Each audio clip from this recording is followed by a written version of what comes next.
என்னங்க அமெரிக்க அரசியலாம் பற்றி பேசுகிறீங்க? அமெரிக்காவில் யார் ஜனாதிபதி அவர்களை பற்றி பேசுகிறீங்களா? இந்திய அரசியலை பற்றி பேச மாட்டீங்களா?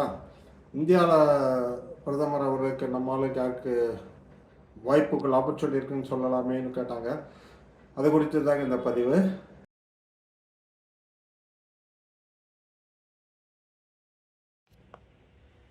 ஸோ ஏற்கனவே சொன்னது மாதிரி welcome to our channel about politician not about politics. Okay, so ரெண்டு பேரில் ஒருத்தர் வந்து முக்கால்வாசி பேருக்கு தெரிஞ்சிருக்கும். முக்கால்வாசி பேருக்கு அந்த 99% தெரிஞ்சிருப்போம்.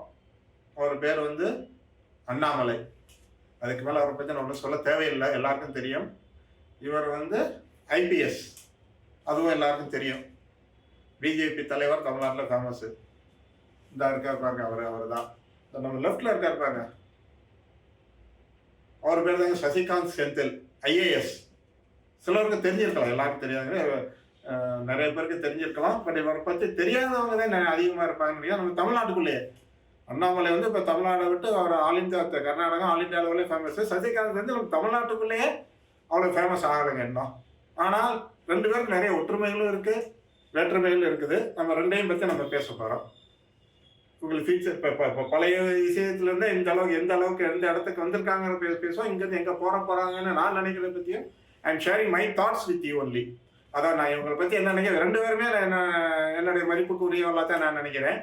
கண்டிப்பாக முதல்ல நம்ம இந்த தெரிஞ்சவரை பற்றி பேசிடலாம். அண்ணாமலை பற்றி எல்லாருக்கும் தெரியும், அவரை பற்றி பேசுவோம். அப்புறம் சசிகாந்த் செந்திலை பற்றி பேசி அவங்க ரெண்டு பேருக்குள்ள ஒற்றுமை, ரெண்டு பேருக்குள்ள வேற்றுமை, இதை தான் நம்ம பேச போகிறோம். ஸோ அண்ணாமலை பற்றி என்ன சொல்லி உங்களுக்கு தெரியும். ஜாயின் இந்த ஐபிஎஸ், அதாவது இந்தியன் போலீஸ் சர்வீஸில் ஜாயின் ஆனார். 1984 தமிழ்நாட்டில் பிறந்தவர், கோயம்புத்தூர் பக்கத்தில். அவர் வந்து 2011 இந்தியன் போலீஸ் சர்வீஸ், அதாவது சிவில் சர்வீஸ் தான் நம்ம ஏற்கனவே சேனல் சொல்லியிருக்கோம். ஐஏஎஸ் ஐபிஎஸ் எல்லாத்துக்குமே ஒரே எக்ஸாம் தான். அதை பாஸ் பண்ணிவிட்டு அவர் கிராஜுவேஷன்லாம் விட்டுறலாம். அதெல்லாம் பாயிண்ட் வந்து நம்ம தெரிஞ்சிருக்கலாம். அது இப்போ அது முக்கியம் இல்லை. இவங்களோட ஃபியூச்சர் பற்றி பேசுகிறோம். 84 தமிழ்நாட்டில் பிறந்து 2011 அவர் போய் கர்நாடகா கேடரில் செலக்ட், ஆல் இண்டியா எக்ஸாம் ஆனால் கேடர் அலாட் பண்ணுவாங்க. அதில் போய் அவர் கர்நாடகா கேடரில் ஐபிஎஸ் ஆஃபீஸரை செலக்ட் ஆகி உடுப்பியில் ஒர்க் பண்ணியிருக்காரு. அதுக்கப்புறம் சித்திரதுர்கான்னு அங்கே ஒரு டிஸ்ட்ரிக்ட், உடுப்பி நமக்கு தெரியும், கிருஷ்ணர் கோயில் நம்ம மக்களுக்கு தெரியும். சித்திரதுர்கான்னு ஒரு டிஸ்ட்ரிக்டில் அங்கே இருந்து சூப்பரண்ட் போலீஸ் பணியாற்றிருக்காரு. அதுக்கப்புறம் பெங்களூரில் டெபுட்டி கமிஷனர் ஒரு ஏரியாவுக்கு வந்திருக்காரு. அங்கே எல்லா இடத்துல போன இடத்துல நல்ல ஃபேமஸாக வேலை பார்த்துருக்காரு.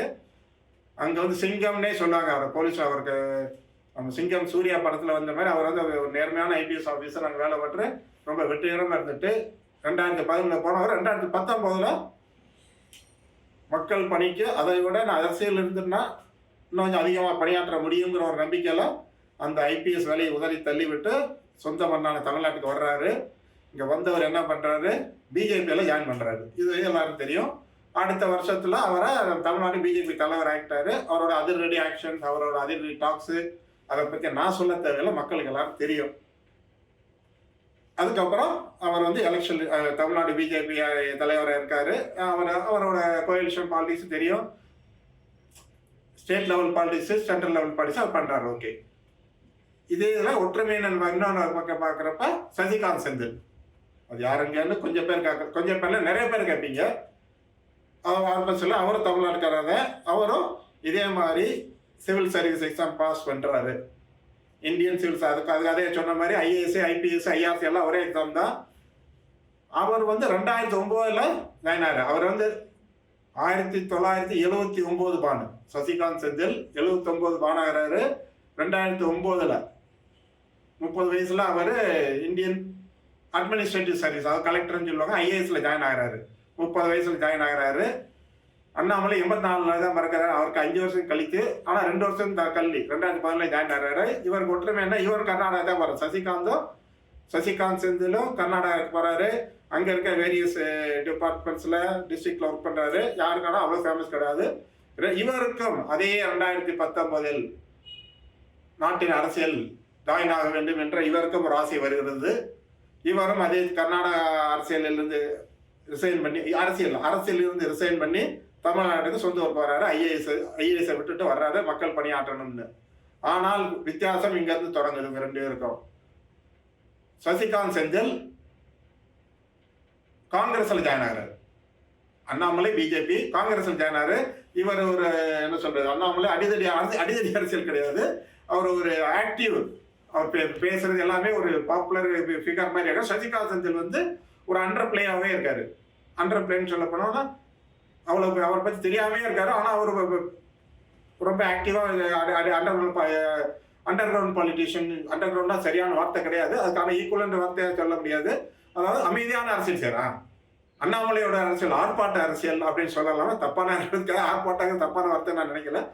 அண்ணாமலை அரசியல் ஆர்ப்பாட்ட அரசியல். இவர் ஒரு அடக்கமான அரசியல சசிகாந்த் இவர் கொண்டு போயிட்டு இருக்காரு. அவரோட லைஃப் எல்லாரும் பெர்சனாலிட்டிஸ் சேஞ்ச் ஆகுன்னு சொல்லுவாங்க.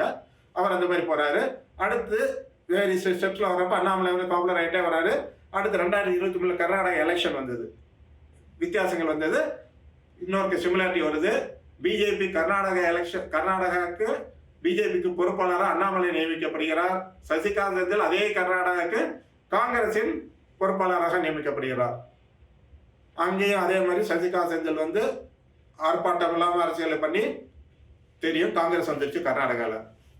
அண்ணாமலை பண்ண காங்கிரஸ் அங்கே பாஜக வரல. ஆக்சுவலா திரும்பி வந்தாங்க. 2024 எலெக்ஷன் வருது. 2024 எலெக்ஷன்லையும் இந்த தமிழ்நாட்டில் 2 பேர் நிற்கிறாங்க. அண்ணாமலை கோயம்புத்தூர், எல்லாரும் தெரியும். சசிகாந்த் செந்தில் எங்கே நிற்கிறாரு தெரிஞ்சவங்களுக்கு தெரிஞ்சிருக்கலாம். நான் சொல்கிறேன், சசிகாந்த் செந்தில் இஸ் ஸ்டூடெண்ட் திருவள்ளூர் தொகுதியில் நிற்கிறாரு. அண்ணாமலை கோயம்புத்தூர் நிற்கிறார். ரிசல்ட் எல்லாருக்கும் தெரியும். அண்ணாமலை ரிசல்ட் தெரியும், சசிகாந்த் செந்திலோட ரிசல்ட்டும் தெரியும். ஆனால் சசிகாந்த் செந்திலோட அண்ணாமலை தோத்துட்டாருன்னு தெரியும். ஒரு சில அண்ணாமலை அரசியல் மேலே கோவப்பட்டுருவாங்க. அவரை பற்றி தப்பாக பேசல, அவர் தோத்துட்டார். அது உண்மை, எல்லாரும் தெரிஞ்ச விஷயம். அரௌண்ட் 1 lakh 1 லட்சம் வாக்குகள் பேச அண்ணாமலை தோத்துட்டாரு. ஆனால் சசிகாந்த் செந்தில் என்னங்க ஆனாரு? 7.5 லட்சம் வாக்குகள் வென்றார் திருவள்ளூர் தொகுதியில். தமிழ்நாட்டில் அதிக வாக்கு வித்தியாசத்தில் வென்ற கேண்டிடேட் சசிகாந்த் செந்தில் தான். இது வந்து என்ன சொல்லுவாங்க தெரியுமா? இந்த சைலண்ட் கில்லர்பாங்க. அதுவும் தப்பான வார்த்தை கிடையாது. சைலண்ட் கில்லர் வந்து அமைதியாக இருந்து காரியத்தை சாதிச்சுக்கிறது. அவரோட அரசியல் வந்து அந்த மாதிரி டைப்பு. சசிகாந்த் செந்தில் அமைதியாக அவர் வின் பண்ணி இன்னமும் யாரும் மக்களுக்கு தெரியாத மாதிரி அவர் அமைதியாகவே இருக்காரு.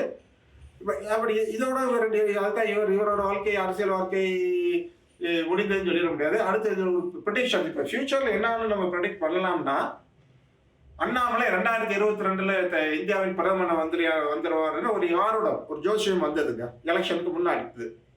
சசிகாந்த் செந்தில் என்ன அவர் யாரும் சொல்லவும் இல்லை. அண்ணாமலை ஜெயிச்சுடா நிறைய கணிப்புகள் எல்லாம் வந்தது. கணிப்புகள் தோத்து போய் சொல்லுவாங்க. சசிகாந்த் ஜெயிப்பாரு யாரும் சொல்லலாம். அவரு 40 அவங்க சொன்னாங்க. நம்ம டிஎம்கே ஏடிஎம்கே பாலிஸ்பேஸ்ல அகைன் அண்ட் அகைன் செய்ய சசிகாந்த் செந்தில் அடிச்சு தூக்கி போயிட்டாரு. ஃபியூச்சர்ல என்ன சான்சஸ் இருக்கு? அண்ணாமலை பிரதமராக சான்ஸ் விடுறீங்க. ஏன்னா பாரதிய ஜனதாவில் அடிப்பட்ட தொண்டனை மேலே வரலாம் அப்படின்னு சொன்னாங்க. நம்ம எல்லாருக்கும் தெரிஞ்ச விஷயம்தான் அது. நமது பாரத பிரதமர் திரு நரேந்திர மோடி அவர்கள் பாரதிய ஜனதா கட்சியின் ஒரு அடிப்படை தொண்டனாக இருந்து அப்படி படிப்படியாக வந்து இப்போ வந்து பிரதம மந்திரிங்கிற நிலைமைக்கு வந்திருக்கிறாரு. அதே வெற்றி திரு அண்ணாமலை அவர்களுக்கும் கிடைக்கும் என்று நம்புவோம், கிடைக்கும் என்று நான் விரும்புகிறேன். அவர் தமிழ்நாட்டிலிருந்து வந்த ஒரு இந்தியாவின் முதல் பிரதமர் வருவாருன்னு லெட் அஸ் ஹோப். அதுவும் நல்ல விஷயம். அவர் வந்தாருன்னா தமிழ்நாடு நல்லா செய்வார். தமிழ்நாடு சேர்ந்தவர். நான் அதே நேரத்தில் இன்னொரு பக்கத்தை சசிகாந்த் செந்திலும் பிரதம மந்திரியா வர முடியுமா? வரணும் என்னுடைய ஆசை. அதுக்கும் சான்சஸ் இருக்கலாம். ஏன்னா காங்கிரஸ் கட்சியில அது ஒரு சான்ஸ் இருக்கு. காங்கிரஸ் கட்சியில வந்து ஆல்வேஸ் ஜவஹர்லால் நேரு, இந்திரா காந்தி, ராஜீவ் காந்தி வந்தாரு. அதுக்கப்புறம் வர்றப்ப இப்ப கொஞ்சம் நம்ம அரசியல் கொஞ்சம் பின்னோக்கி பார்க்க வேண்டி இருக்கிறது. 91 நரசிம்மராவ் பிரைம் மினிஸ்டரா வந்தாரு. அது வந்துட்டு காங்கிரஸ் ஃபுல் மெஜாரிட்டி வரல. அடுத்து அகைன் 2004 காங்கிரஸுக்கு அந்த கோயலிஷன் பார்ட்னர்ஸோட மெஜாரிட்டி வர்றப்ப காந்தி ஃபேமிலியிலிருந்து யாரும் பிரைம் மினிஸ்டர் வரலங்க. அவர் இட்டாலிக்காரங்க அப்போசிஷன் வர்றப்ப தே மேட் மன்மோகன் Singh as a prime minister. அதாவது மன்மோகன் சிங்கை பிரதம மந்திரி ஆக்குனாங்க காங்கிரஸ்காரங்களும். ஸோ நம்ம ஃபியூச்சர்லையும் கூட ப்ராபப்ளி நமக்கு சசிகாந்த் செந்தில் காங்கிரஸில் பிரதம மந்திரியாக வருவதற்கு சான்சஸ் உண்டு. ஏன்னா அவர் ஐஏஎஸ்க்கு அவங்களுக்கு ஒரு வெயிட்டேஜ் கொடுக்குது. எப்படி அண்ணாமலைக்கு ஒரு ஐபிஎஸ்ங்கிற ஒரு வெயிட்டேஜ் வருது. அப்போ மக்கள் மத்தியில் ஒரு நம்பிக்கை இருக்குது. இன்ஃபேக்ட் யாரும் சொன்னா அண்ணாமலை வந்து கர்நாடகா போட்டியிருந்தா வெற்றி பெற்றிருப்பாருங்க. எந்த தொகுதி அந்த அளவுக்கு அங்கே ஃபேமஸ், இங்கே ஃபேமஸ் தான். ஸோ அந்த அளவுக்கு அவர் ஃபேமஸ் ஆகும். ஃபியூச்சரில் அவரை வெற்றி பெறலாம், அவரை வரணும் அழுத்தம். சசிகாந்த் செந்தில் வந்தாலும் நமக்கு நல்லது தான் நான் நினைக்கிறேன். இப்படி மன்மோகன் சிங் திடீர்னு எதிர்பார்க்க அவர் பேரை போட்டு, அதாவது அவர் வந்து அரசியல்வாதி கிடையாது. மன்மோகன் சிங் அவர் ஃபினான்ஸ் மினிஸ்டர் ஆகி பிரைம் மினிஸ்டர் ஆகிட்டாரு. அதே மாதிரி நம்ம சசிகாந்த் செந்திலும் இப்போ வந்து ஐஏஎஸ் விட்டுட்டு இப்போ அரசியல்வாதி ஆகிட்டாரு. அவரும் அரசியல் வாழ்க்கையில் உச்சத்தை தொட்டு அவரும் பிரைம் மினிஸ்டர் வந்த வாய்ப்புகள் இருக்குன்னு ஆண்டவனை வேண்டிக் கொள்கிறேன். இதை 2 வந்து அந்த நம்ம நல்லதுன்னு நினைக்கிறேங்க. நம்ம கம்பேரிசன் உங்களுக்கு எப்படி பிடிச்சிருக்கு? இதை பற்றி யாராவது பேசியிருக்காங்களா? நான் தான் பேசியிருக்கேன், நான் நம்புறேன். ஸோ இந்த மாதிரி ஒரு கம்பேரிசன் போட்டிருக்கோம். அண்ணாமலையும் சந்திக்காதன் வாழ்க வாழ்க இருவரும் வாழ்க. நம்ம தமிழ்நாட்டுக்கு நல்லா நடக்கலாம் என்று நம்புவோம். இந்த பாயிண்ட் நம்ம பாயிண்ட் வந்து வித்தியாசமான இருக்குன்னு நினைச்சீங்கன்னா எல்லாரும் சொல்றது நானும் சொல்லிடுறேன். நம்ம சேனலுக்கு சப்ஸ்கிரைப் பண்ணுங்க, லைக் பண்ணுங்க, கமெண்ட் பண்ணுங்க. இது உங்க ஃப்ரெண்ட்ஸுக்கு கொஞ்சம் ஷேர் பண்ணி விடுங்க. கொஞ்சம் பார்ப்பாங்க, இது மாதிரி எனக்கு கொஞ்சம் ஒரு மோட்டிவேஷன் வரும். சரி, நமக்கு பார்க்குற நிறைய பேருக்கு கமெண்ட் போடுங்க. நீங்க அதே மாதிரி அந்த பெல் ஐக்கான அனுப்புங்க. அடுத்த இந்த மாதிரி வீடியோ போடுறப்ப உங்களுக்கு நோட்டிஃபிகேஷன் யூடியூப்லேருந்தே வரும்.